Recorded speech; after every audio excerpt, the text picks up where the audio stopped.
నమస్తే. ప్రతిసారి రైతులు అడుగుతున్నటువంటి ప్రశ్న, ప్రభుత్వం ఇస్తానన్నటువంటి రైతు భరోసా పైసలు వెయ్యి, అసలు రైతు భరోసా పైసలు ఇచ్చేది ఉందా, ఏందుందా, అసలు ఏం సమాధానం చెప్తుంది ప్రభుత్వం? ఒక పక్కన ఈ డేట్ పెడతా ఉంది, ఆ డేట్ పెడతా ఉంది. ఇప్పటికీ 100 సార్లు మాట మార్చినటువంటి రాష్ట్ర సర్కార్ రైతు భరోసా పైసలు విడుదల చేసేందుకు ఎందుకు చేతులు రావట్లేదు అనేది ప్రధానంగా నిలదీస్తున్నటువంటి ప్రశ్న. రైతులంతా కూడా మళ్ళీ పెట్టుబడి సాయం కోసం ఎదురు చూస్తున్నారు. మరి ఒక పక్కన తడిసినటువంటి ధాన్యంతో ఇబ్బందులు పడుతూ ఉన్నారు.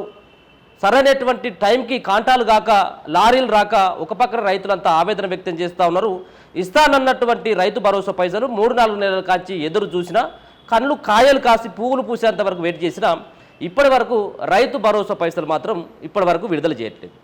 విడుదల చేయట్లేదంటే పూర్తి స్థాయిలో కాదు, 3 విడతలుగా ఇప్పటి వరకు విడుదల చేసింది.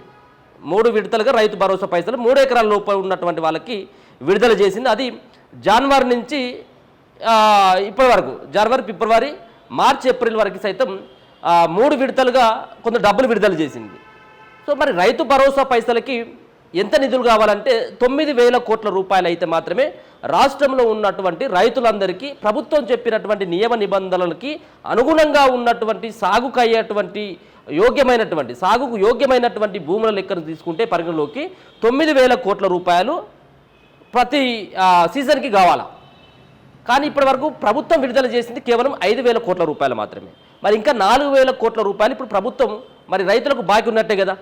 మరి ఆ బాకీ పైసలు ఎప్పుడు ఇస్తామని చెప్పేసి రైతులు అడుగుతూ ఉన్నారు. మీరు ఎన్నికల మేనిఫెస్టోలో ప్రధానంగా చెప్పినటువంటి అంశం, ప్రధాన ఎజెండాగా పెట్టినటువంటి అంశం, రైతులకి రుణమాఫీ చేస్తాం 2 లక్షల లోపు. మరో పక్కన ఏదైతే రైతు సంబంధించినటువంటి రుణమాఫీతో పాటు ఇంకొక పక్కన రైతులకు సంబంధించినటువంటి రైతు భరోసా పైసలని మేము 5,000 నుంచి 7,500 చేస్తామని చెప్పిండ్రు. మరి ఆ 5,000 సంబంధించినటువంటి దగ్గర నుంచి 6,000కు మాత్రమే మీరు పెంచులు తప్పించి 7,500 ఇప్పటి వరకు ఇవ్వలేదు. సరే, అయినప్పటికీ కూడా రైతులందరూ కూడా ఎక్కడ కూడా ప్రభుత్వం సంబంధించినటువంటి దగ్గర పైసలు లేకనో, లేకపోతే గత సర్కారు చేసినటువంటి అప్పుల విధానం సంబంధించినటువంటి అంశాన్ని పరిగణలోకి తీసుకొని అయినా పర్వాలేదు, 6,000 ఇచ్చినా పర్వాలేదు, కానీ సరైనటువంటి సమయానికి ఇవ్వచ్చు కదా అన్నటువంటి భావనతో రైతులందరూ వెయిట్ చేసింది. ఇప్పటి వరకు కూడా వెయిట్ చేస్తూ ఉన్నారు. ఇక పడతాయో అగో పడతాయో అని చెప్పేసి మరి వెయిట్ చేస్తూ ఉంటే ఇప్పటి వరకు రైతులకు సంబంధించినటువంటి 3 ఎకరాలకు పైన ఉన్నటువంటి రైతుల ఖాతాల్లో నయా పైసా పడలేదు. మరి దీనికి రేవంత్ రెడ్డి గారు ఏం సమాధానం చెప్తారు? కాసేపటి క్రితం తుమ్మల నాగేశ్వరరావు గారు చెప్తా ఉన్నారు కదా, మేము పంట నష్టపోయినటువంటి ఆ పంటకు మేము వాటికి డబ్బులు చెల్లిస్తూ ఉన్నామని చెప్పేసి, డబ్బులు రిలీజ్ చేసినామని చెప్పేసి ఒక గొప్ప మాట చెప్పింది. అది ఇవ్వాల్సిందే. పంట నష్టపోయిన అకాల వర్షాలతో పంట నష్టపోయినటువంటి వాళ్ళకి మీరు డబ్బులు ఇవ్వాల్సిందే, కాదనట్లేము.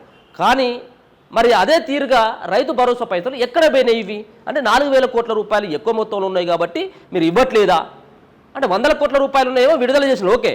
కానీ జనవరిలో ఇవ్వాల్సినటువంటి పైసలు ఇప్పుడు మే అయిపోతూ ఉన్నది, మళ్ళీ జూన్లోకి మళ్ళీ పంట వేసేందుకు రైతులందరూ సంసిద్ధమవుతూ ఉంటే ఇప్పటి వరకు రూపాయి బిల్ల కూడా వాళ్ళకి ఇవ్వలేదు. 3 ఎకరాల పైన ఉన్నటువంటి వాళ్ళకి 25వ తారీఖున ఇస్తారని చెప్పేసి అన్నారు. నేను కూడా పెద్ద తాటికాయ ఎంత అక్షరాలతోటి పేపర్లో రాస్తే నేను కూడా నిజమే కావచ్చు అనుకున్నాను. నేను కూడా 25వ తారీఖు నుంచి రైతుల అకౌంట్లో రైతు బంధు పైసలు అని చెప్పేసి, రైతు భరోసా పైసలు అని చెప్పేసి నేను కూడా గొప్పగానే వార్త చదివిన.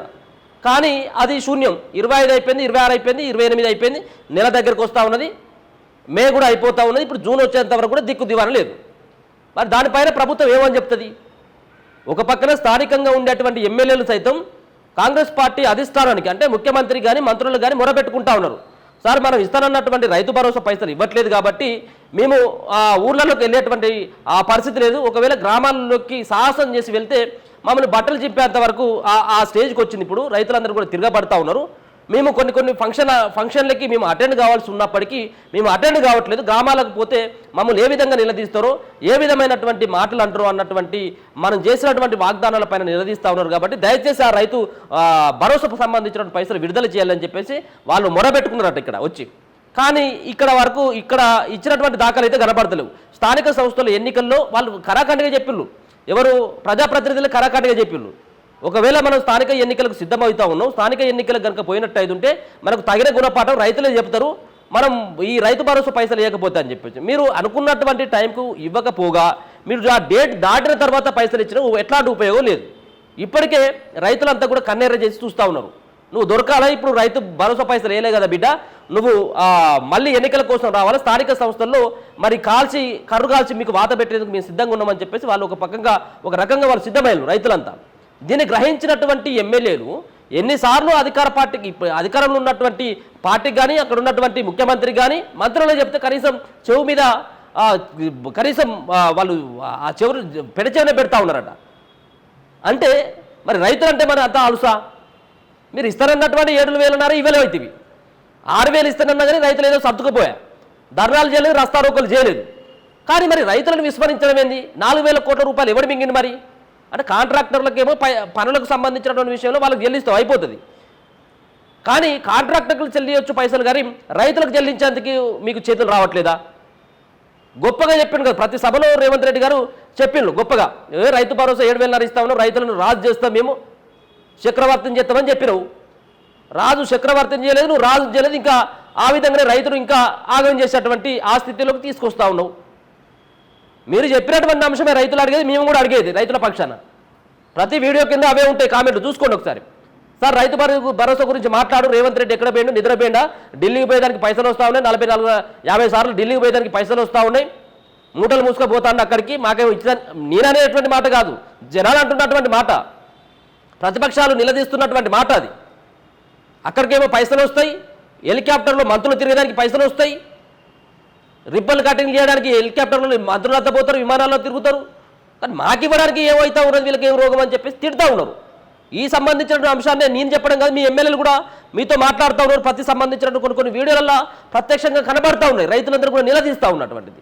మరి ఇంకెప్పుడు ఇస్తావు రైతు బంధు, రైతు భరోసా పైసలు ఎప్పుడు ఇస్తావు? రైతు భరోసా పైసలు కనుక ఒకసారి చూసుకుంటే ఏమని చెప్తా ఉన్నారంటే, ఏది ఈ రైతు బంధు సంబంధించినటువంటి దాంట్లో ఆలస్యం కావడంతో ఎక్కడికక్కడ రైతులు నిలదీస్తూ ఉన్నారు. మేము ఎక్కడికి వెళ్ళినప్పుడు కూడా మాకు అక్కడ నిరసన సేగ తలుగుతూ ఉన్నది. మరి రానున్నటువంటి జడ్పీటీసీ, ఎంపీటీసీ, సర్పంచ్ ఎన్నికల్లో మనం ఇబ్బంది పడేటువంటి అవకాశం ఉంటుంది సార్ అని చెప్పేసి ఎమ్మెల్యేలు చెప్పినట్టుగా కొన్ని వార్తలు వస్తూ ఉన్నాయి. ఇది నిజమే, వార్తలు కాదు, ఇది నిజం, పచ్చి నిజం. అయితే ఒకసారి కనుక చూసుకుంటే మరి ఇప్పటి వరకు రిలీజ్ చేసినటువంటి పైసలు 3 ఎకరాల లోపు ఉన్నటువంటి రైతులకు మాత్రమే పైసలు పడ్డాయి. 3 ఎకరాల లోపు ఉన్నటువంటి రైతులకు అందరికీ పడ్డాయా? ప్రభుత్వం సంబంధించిన నియమ నిబంధనలకు అనుగుణంగా ఉన్నటువంటి వాళ్ళకు కూడా సాగుకు యోగ్యమైనటువంటి భూములు గత సర్కారులో వచ్చినటువంటి ఆ భూములకి, అంటే రాళ్ళు రప్పలు ఉన్నటువంటి భూమికి ఇయ్యకపోయినా మంచిదే, ఇయ్యద్దు కూడా. మీరు ఒక కటాఫ్ సంబంధించిన ల్యాండ్ బెటర్ రైతుని 10 ఎకరాలకు 5 ఎకరాలకు కూడా చెప్పలేదు. మేము సాగుకు యోగ్యమైనటువంటి భూమి ఎంత ఉంటే అంత ఇస్తామని చెప్పిండు. ఈ గొప్పగా మింగమెతుకు లేదు కానీ మీసాలకు ఏదో సంపాదన ఉన్నట్టుగా మేము అందరికీ ఇస్తామని చెప్పిండు. అందరికీ ఎందుకే మల్లారెడ్డి వేసేటోడికి 100 ఎకరాలు ఉన్నాయి, అటువంటి కూడా ఇస్తామని చెప్పిండు. కానీ 3 ఎకరాలకు ఇచ్చేటోడికి గతి లేదు. అయితే 3 ఎకరాలకు సంబంధించినటువంటి దాంట్లో సాగు చేసుకున్నప్పటికీ గత సర్కారులో వచ్చినప్పటికీ దాంట్లో 10 నుంచి 15% మంది రైతులకు పైసలు రాలేదు. ఇంకా ఈ 3 ఎకరాలకు సంబంధించినటువంటి కింద ఉన్న వాళ్ళకు, ఇక 3 ఎకరాలకు పైన ఉన్నటువంటి వాళ్ళకి నయా పైసలు రాలేదు, వాటిపైన క్లారిటీ లేదు. 3 విడతలుగా 3 ఎకరాల లోపు ఉన్నటువంటి 44.82 లక్షల మందికి రైతులకు చెందినటువంటి 58.13 లక్షల ఎకరాలకు సంబంధించి 3,487.82 కోట్లను జమ చేసింది. ఇక మార్చి నెలాఖరు నుంచి ఏప్రిల్ చివరి వరకు 1,500 కోట్లు రైతుల ఖాతాలో జమ చేసింది. రాష్ట్ర ఆర్థిక పరిస్థితులను అంచనా వేస్తూ ప్రభుత్వం ఇప్పటి వరకు 84.28 లక్షల ఎకరాల భూములకు సంబంధించి 57 లక్షల మంది రైతుల ఖాతాల్లో రైతు భరోసా కింద 5,057 కోట్లు జమ చేసినట్టుగా వ్యవసాయ శాఖ ఉన్నతాధికారులు చెప్పిండ్రు. అయితే రాళ్ళు రప్పలు సాగుకు యోగ్యమైన కానిటువంటి భూములకు మినహాయిస్తే రాష్ట్రంలో దాదాపు 1.50 అంటే 1,50,00,000 ఎకరాలకు ఈ పథకం వర్తిస్తుంది. 1,50,00,000 ఎకరాలకు పైసలు ఇవ్వాలి వీళ్ళు. కానీ ఎంతకు ఇచ్చినా అంటే వీళ్ళు 84.28 లక్షల ఎకరాలకు మాత్రమే ఇచ్చిండు భూమి. అంటే ఇంకా దాదాపు ఇంకా సగం భూములకి ఇవ్వాలి, సగం మందికి రావాలి, ఇంకా సగం ఎకరాల భూమికి రావాలి, ఇంకా అంటే ఇంకొక 70 లక్షల ఎకరాల భూమికి వీళ్ళు పైసలు ఇవ్వాలి. అయితే ఏటా దీనికోసం అంటే ఒక సంవత్సరానికి 9,000 కోట్లు వీళ్ళు వేసినటువంటి అంచనా ప్రకారం ఏది 6,000 రూపాయలు ఇస్తే ఒక సంవత్సరానికి అంటే 2 విడతల్లో 9,000 కోట్లు, అంటే ఒక్కొక్క సంబంధించినటువంటి సంవత్సరంలో 2 విడతలుగా వేస్తారు కాబట్టి ఒక్కొక్క విడతకు 4,500 కోట్ల రూపాయలు ప్రభుత్వం ఇవ్వాలి. కానీ ఇచ్చింది ఎంత? 5,000 కోట్ల రూపాయలు. 5,000 కోట్ల రూపాయలు ఇంకా 4,000 కోట్ల రూపాయలకి బాగా ఉంది. అంటే దీన్ని బట్టి చూస్తే మరి రైతులకు ఇచ్చేటువంటి ఆలోచన ఉన్నదా లేదా ప్రభుత్వానికి? లేకపోతే మా వల్ల కాదు, మేము రైతులకు ఇవ్వము అని చెప్పేసి చెంపలేసుకొని తప్పైపోయింది అని చెప్పేసి ఇక్కడ సెక్రటేరియట్ నుంచి మన అంబేద్కర్ విగ్రహం దాకా ముక్కనే రాయరు రైతులకు సంబంధించిన క్షమాపణ చెప్పి. అట్లనే ఆ ప్రయత్నం చేయరు. ఎందుకు మరి ఇప్పుడు ఈ చేతగాని మాటలు ఎందుకు మాట్లాడిను, ఎందుకు మేనిఫెస్టోలో పెట్టిన నిలదీస్తూ ఉన్నారు. దీని పట్ల ఆలోచించాల్సిన అవసరం ఉన్నది. రైతు భరోసా కింద రైతులకు ఇవ్వాల్సినటువంటి ఆ పైసలు ఏమో రిలీజ్ చేయండి. 3 ఎకరాలు కాదు, మీరు 30 ఎకరాలు ఉన్నా 300 ఎకరాలు ఉన్నా కానీ సాగుకు యోగ్యమైనటువంటి భూమికి ఇస్తామని చెప్పినావు. నువ్వు ఆ ప్రకారం ఇవ్వాల్సిందే.